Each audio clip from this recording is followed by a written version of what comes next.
नए mobile phone में 3 या 4 कैमरे होने की असल वजह क्या है, क्या आप जानते हैं? ये हैरत अंगेज मालूमात हम आपको बताएंगे। मौजूदा दौर में स्मार्टफोन हर शख्स की जिंदगी का अहम हिस्सा और जरूरत बन गया है। जिसे देखो उसके हाथ में मोबाइल फोन है और वो इसकी दुनिया में गुम है। ऐसा लगता है कि मोबाइल फोन हमारे जिस्म का एक हिस्सा है और हमारी आदतों में शामिल है। हमें से बेशतर अफराद फोन सिर्फ बेहतरीन कैमरे की वजह से ही खरीदते हैं और फिर कीमत भी इसी तरह होती है। लेकिन कभी आपने ये बात नोट नहीं की होगी कि आजकल के जदीद फोन्स में एक से ज्यादा कैमरे क्यों होते हैं। आइए हम आपको बताते हैं वजह। फोन के प्राइमरी कैमरे से किसी भी चीज को फोकस करके तस्वीर खींची जा सकती है, जबकि बाकी कैमरों की ये खुसूसियात होती हैं कि उनमें से एक वाइड एंगल के लिए होता है, यानी ऐसी तस्वीर जो बहुत दूर से खींची जाए, इसे फोकस करके क्लियर लिया जा सकता है। इसी तरह फोन के दीगर कैमरों से इससे बैकग्राउंड धुंधला हो सकता है और तस्वीर में महज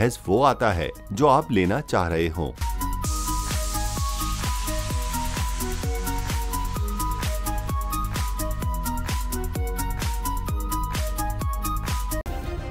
सब्सक्राइब करें और बेल दबाएं ताकि कोई खबर रह न जाए।